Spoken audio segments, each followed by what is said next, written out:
You are looking at Julian's pronunciation guide, where we look at how to pronounce better some of the most mispronounced words in the world, like this other curious word. But how do you say what you're looking for today?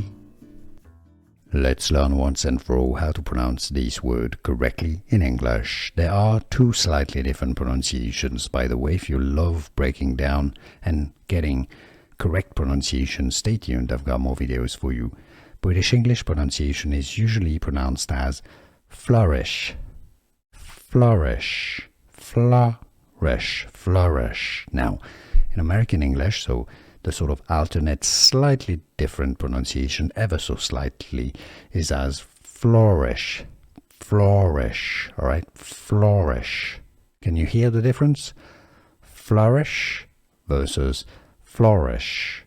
Just a slight different pronunciation, but overall, this is the correct pronunciation or the correct pronunciations, and now you know.